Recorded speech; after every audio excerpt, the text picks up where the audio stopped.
इस समय देखिए लगातार खलबली मची हुई है क्योंकि इजराइल ईरान लगातार इन दोनों देशों के बीच लगातार तनाव देखा जा रहा है। एक बड़ी खबर ईरान पर एक बार फिर भड़के डोनाल्ड ट्रंप ने कहा कि हमला करें ईरान पर। कुछ दिन पहले भी इस तरह के बयान सामने आए थे ईरान पर, फिर एक बार ट्रंप भड़के। उन्होंने कहा कि जो इनके परमाणु ठिकाने हैं वहां पर हमला किया जाए। 5 नवंबर को अमेरिका में चुनाव होने वाले हैं। बाइडेन और ट्रंप लगातार इजराइल को लेकर बयान भी दे रहे हैं। उन्होंने यह भी कहा था जब सिनवार की मौत हुई थी और तारीफ भी की थी और बधाइयां भी दी थी इजराइल को। ईरान के परमाणु ठिकानों पर हमला और ट्रंप ने कहा है। कुछ दिन पहले भी ट्रंप ने इस तरह का बयान दिया था कि ईरान को इसका सबक सिखाना पड़ेगा, लेकिन ईरान है जिसने धमकी दी है इजराइल को कि सिनवार की मौत का बदला जरूर हम लेंगे।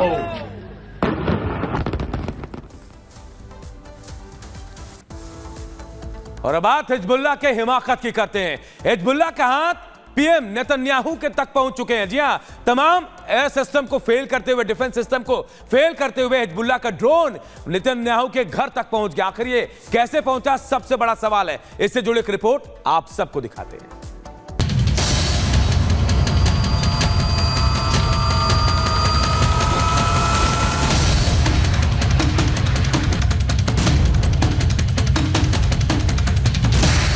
न सायरन बजा, ना एयर डिफेंस सिस्टम आयरन डोम काम आया। तकनीकी तौर पर दुनिया का सबसे बेस्ट एयर डिफेंस सिस्टम थाड़ भी फेल हो गया।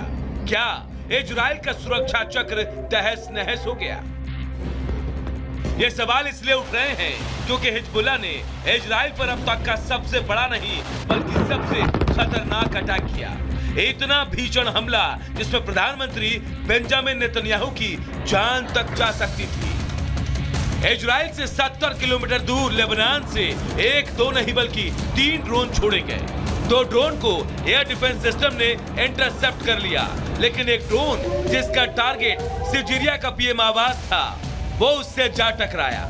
गनीमत ये रही कि जिस वक्त हिजबुल्लाह ने इजरायली पीएम को टारगेट किया उस वक्त घर पर कोई मौजूद नहीं था, लेकिन बेंजामिन नेतन्याहू ने हिजबुल्लाह की इस हिमाकत के पीछे ईरान का हाथ बताया, जिसके बाद सीधे और स्पष्ट शब्दों से ईरान को खुली धमकी भी दे दी।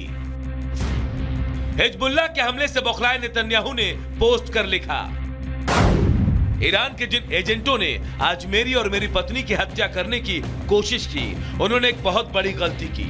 ये मुझे और दुश्मनों के खिलाफ लड़ाई जारी रखने से नहीं रोक सकती। मैं ईरान और उनके प्रॉक्सी सहयोगियों से कहता हूँ, जो कोई इजराइल के नागरिकों को नुकसान पहुंचाएगा उसे इसकी भारी कीमत चुकानी पड़ेगी।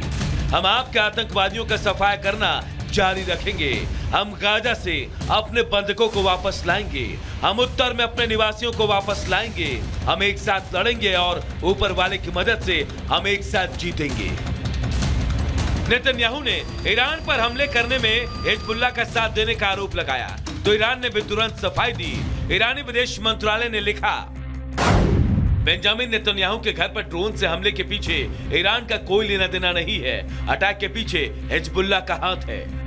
खुद के घर पर हमला होने के बाद भी इजरायली पीएम डरे नहीं, बल्कि उन्होंने अपने दुश्मनों पर अटैक और तेज कर दिए।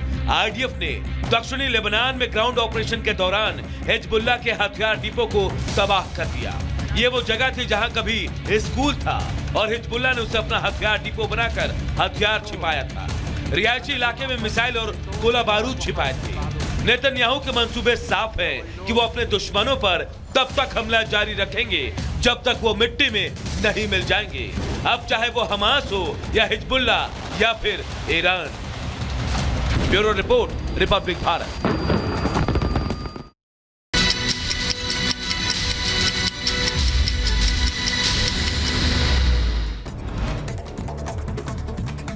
जम्मू कश्मीर के उरी में सुरक्षा बलों ने एक आतंकी को मार गिराया। घुसपैठ की कोशिश कर रहा था आतंकी। इलाके में सेना का सर्च ऑपरेशन जारी। 2 से 3 आतंकियों के छिपे होने की आशंका। छत्तीसगढ़ के नारायणपुर में नक्सलियों ने किया आईडी ब्लास्ट। हमले में आईटीबीपी का एक जवान शहीद, 2 पुलिस अधिकारी भी घायल हुए। गश्ती के दौरान हुआ धमाका। दिल्ली में पीतमपुरा में 4 मंजिला मकान में लगी भीषण आग। आसपास के लोगों में मची अफरा तफरी, लाखों का सामान जलकर खाक। आग लगने की सूचना मिलते ही दमकल के 5 गाड़ियां मौके पर पहुंची। कड़ी मशक्कत के बाद आग पर काबू पाया गया। किसी के हताहत होने की खबर नहीं।